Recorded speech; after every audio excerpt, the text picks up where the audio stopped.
ભક્ત ગોરા તું ભાર।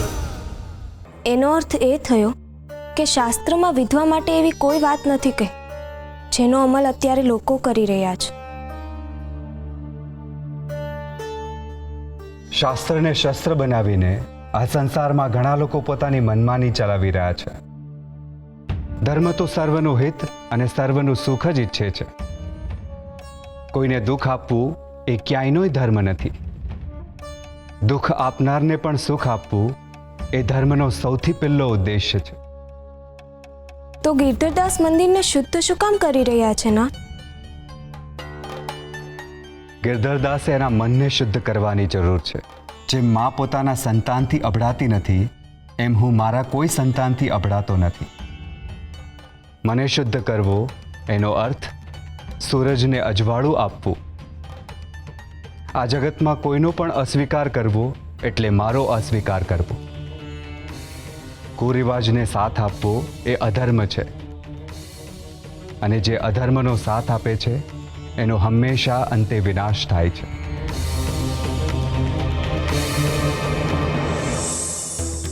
આવો બેન। આવો। ગોરા, એ ગોરા, ક્યાં છો તું? આમ જો તારી માતાને મળવા આવી છે। ક્યાં છો તું બેટા?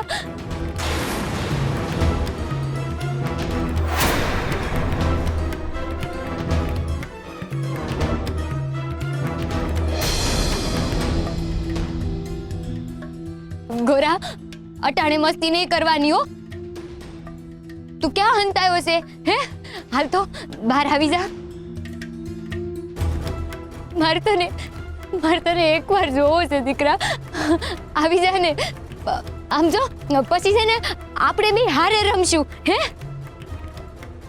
ગોરા, તું બહાર કેમ ન થાવતો? હે, આવા તોફાન નહીં કરવાના હો, નહીં તો તારી માં રિહાઈ જશે ને તો તને બાંધી દેશે। હા ના હો, માફ કર દે તારી માને। ગોરા તો હારો દીકરો છે, એને તો ન બંધાય હો। આવતો રે ને દીકરા, આવતો રે ને દીકરા, તારી મા પાસે આવતો રે ને।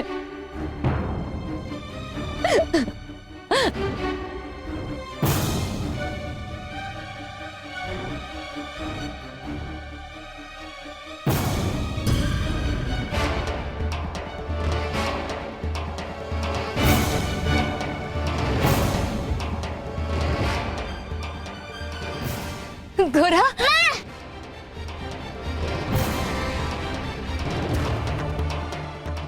ગોરા, એ ગોરા બેન, ગોરા, માં બોલ બેટા, માં। આમ જો તારી માં તને મળવા આવી છે બેટા। માં બોલ। મારે મા પાસે જવું છે। કેલા તું તારી માં પાસે જ છે। હે,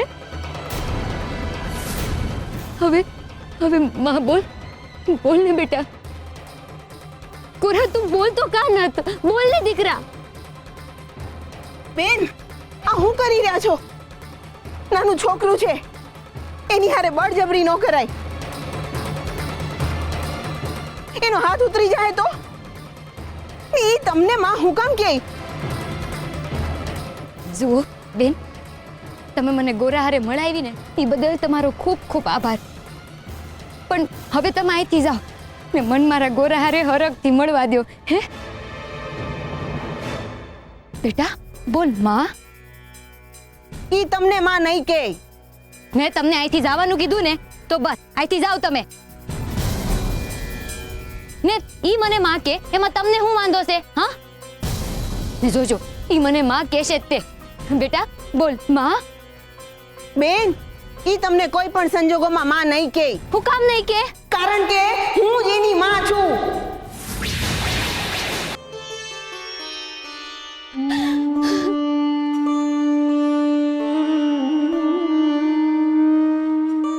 આ મારાથી કેવડી મોટી ભૂલ થઈ ગઈ। બેન, મને માફ કરી દો। તમે તો મારી મદદ કરી હતી ને હું તમારી દારે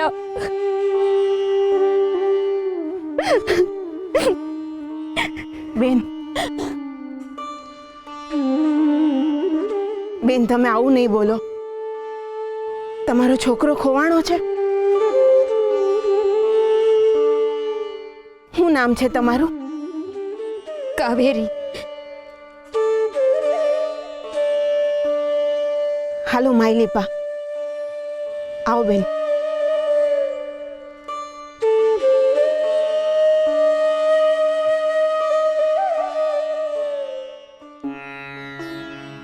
બાપા તમે મને ઓલીમાં કેમ ન વિશ્વાસ દીધો? મારે જાણવું હતું કે એમની હારે શું થયું હતું. બેટા એ બે સ્ત્રીઓની વાત છે અને આપણાથી છે ને એમની વાતોમાં માથું ન મરાય. એમની યારે છે ને ઉકેલ લાવી દે. પણ મારે જાણવું હોય તો એ માથું ન મરાય. બેટા હશે કોઈ તકલીફમાં એ બેન. પણ બાપા મારે એમની તકલીફ. ગોરા બેટા સાનો રહે હવે. હવે છે ને જાજા સવાલો ન કર. નહીં મને એ તો કે તને ક્યાં મળ્યા? બાપા તમને ખબર છે તમે સુરાને મારું ધ્યાન રાખવાનું કીધું ને સુરાએ મને ભૂરી ભેંસ જેવો તૈયાર કરી લીધો. તમે ઘરે આવીને મારું મોઢું ધોઈ કાઢ્યું ને કપડાં બદલી લીધા. બાપા તમે વળજો એને. હો સારું હો, હું એને વળીશ. પણ હવે આગળ તો કે શું થયું પછી? પછી સુરાની પાછળ કંકુ લઈને ભાગ્યો. અમે દોડતા દોડતા છેક ચોરા પાસે પહોંચી ગયા. સુરા મને જીણ કાકાની ભૂરી ભેંસ કરીને ચેડવતો હતો. હું પછી દોડતા દોડતા કાવેરી માસીને ભટકાઈ ગયો ને પછી મારા હાથનું કંકુ એમના પર ઢોળાઈ ગયું.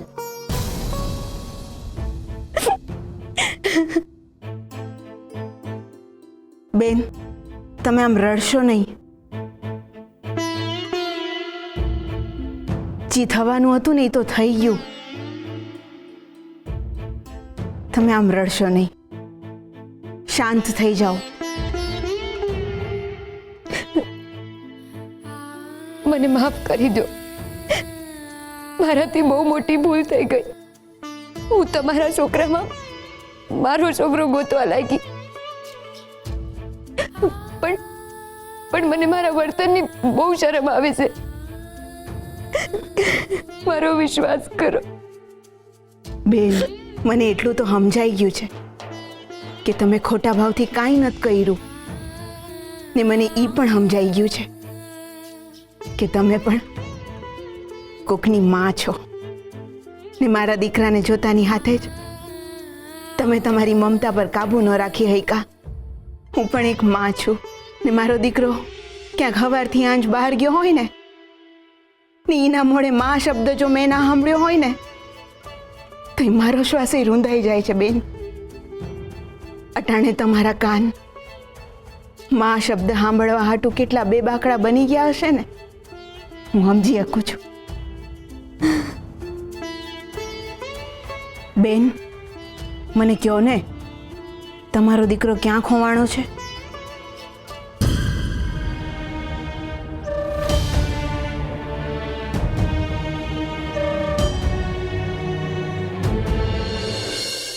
પછી કાવેરી માસીએ પગલા કાકાને પથ્થરો માર્યો. બાપા પગલા કાકા કહેતા હતા કે એમની નજીક ન જવાય, નવર મરી ગયા છે. ગોરા બેટા તારાથી આવું ન બોલાય. હા પછી મને પણ એવું લાગ્યું કે મારાથી આવું ન બોલાય. એટલે મને કઈ સમજણ ન પડી બેટા. પગલા કાકા વિધવા એટલે હું? વિધવા એટલે જેનો વર મરી ગયો હોય ઈ. હે માસી આ પગલા કાકા શું કહે છે? કોણ મરી ગયું છે? મેં શું કર્યું? ઈ તે કંકુ નાખ્યું ને એટલે અભડાઈ ગઈ છે. માસી તમે કેમ કઈ બોલતા નથી? તમારા વર હચ્ચે મરી ગયા છે? મેં જ્યારે કાવેરી માસીને પૂછ્યું કે તમારા વર મરી ગયા છે તે બહુ દુઃખી થઈ ગયા. મારા લીધે એમને દુઃખ પડ્યું. હા બેટા કોઈ દુઃખી થાય ને એવું ક્યારેય ન બોલાય. હો બાપા મારે એટલે જ એમનું દુઃખ દૂર કરવા બહાર જવું છે. મને જવા દો ને.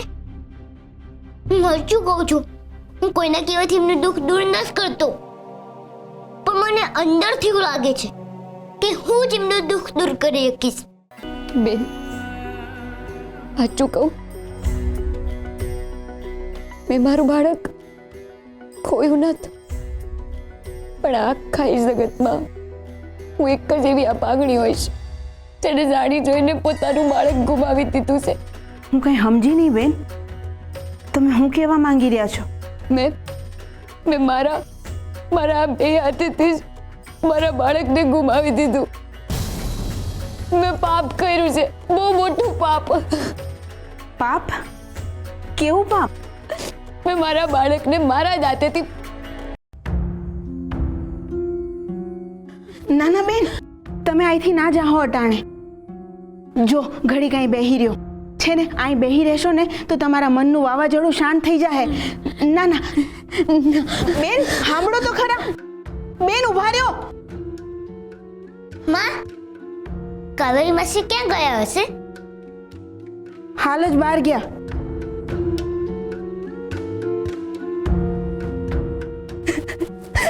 કાવેરી માસી!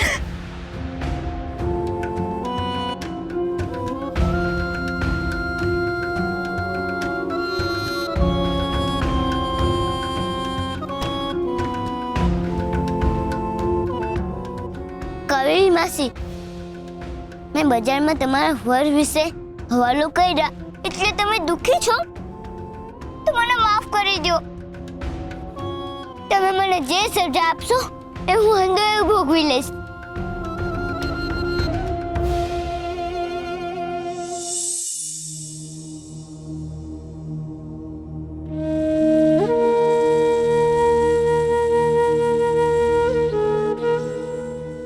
બેટા, તે મને કાંઈ દુઃખ ન થાય પો.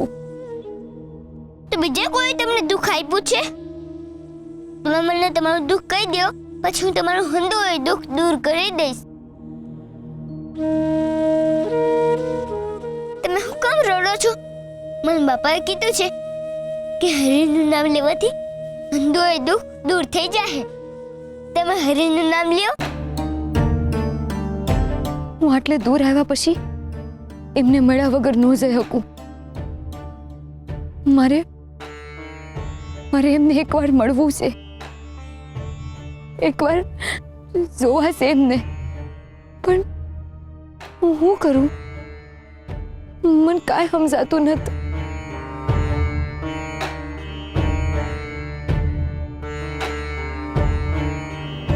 કોઈ વિધવાના પડછાયાના કારણે મંદિરના દીવા ઓલવાઈ ગયા,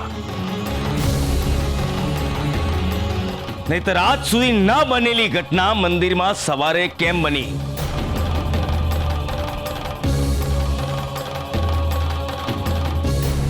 હે અપશુકન્યાર, વિધવા થઈને મંદિરમાં ડોળા કાઢે છે?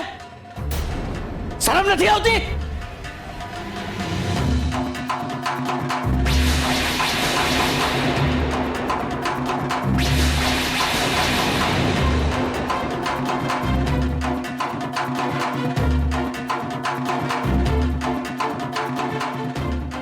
કાળા કપડા પહેરેલી સ્ત્રી મંદિર પાસે, અપશુકન, અનર્થ, ઘોર અનર્થ.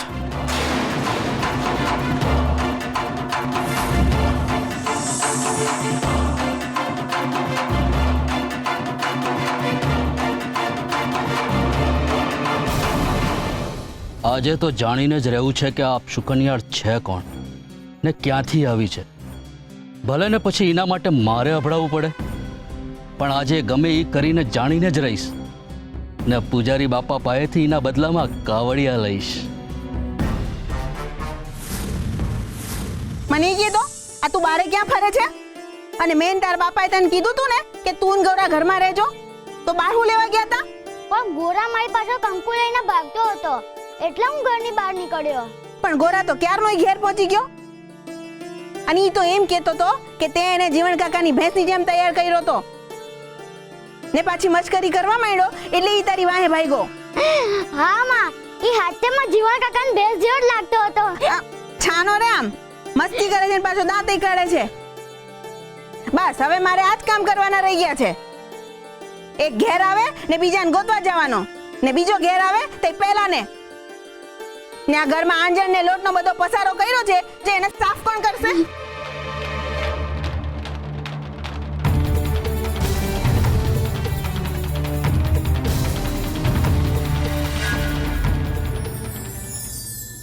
રંગ રંગો કોને ના ગમે? ગુલાબી રંગ એ પ્રીતનો, લીલો રંગ એ શુકનનો, આસમાની રંગ એ આશા જગાવતા આકાશનો અને કાળો રંગ એ અંધારી રાતનો. આ કાળી અંધારી રાતમાં ચંદ્રમાનો સફેદ રંગ રાતને નિખારે છે. પરોઢિયાનો કેસરીયો રંગ રાતના કાળા રંગમાં ભળીને એમાં નવા રંગ ભરે છે. તો પછી રંગોના કારણે વ્યક્તિઓમાં ભેદભાવ કેમ? જ્યારે એ કાળા રંગની સામે ઈશ્વરે ભેદ નથી કર્યો તો આપણે કોણ? જો કોઈના વસ્ત્રના કાળા રંગ સામે આપણે એની પરિસ્થિતિ, એનું દુઃખ અને એના ગુણ ભૂલીને માત્ર એને રંગથી જ ઓળખીએ છીએ તો એનાથી મોટો અન્યાય કે દુઃખ બીજું કોઈ નથી. આ કાળા રંગ સામે આટલી જ ફરિયાદ થાય તો એ હંમેશા યાદ રાખવું કે ઈશ્વર સામે મનુષ્ય જ્યારે પોતાનું માથું ઝુકાવે છે ત્યારે ઈશ્વર સમક્ષ એના ચહેરા પહેલાં એના માથાનો કાળો રંગ જ રજૂ કરે છે. હવે વિચારી જુઓ કે જો ઈશ્વર રંગ જોઈને આશીર્વાદ આપતો હોત તો મળ્યા હોત તમને એ આશીર્વાદ? તો હવે વિચાર કરી જુઓ, રંગ ખરેખર આપણી સામે નહીં, આપણી આંખોમાં હોય છે. જેની નજરમાં કાળાશ હોય છે એને તો સૂરજમાં પણ અમાસ દેખાય છે.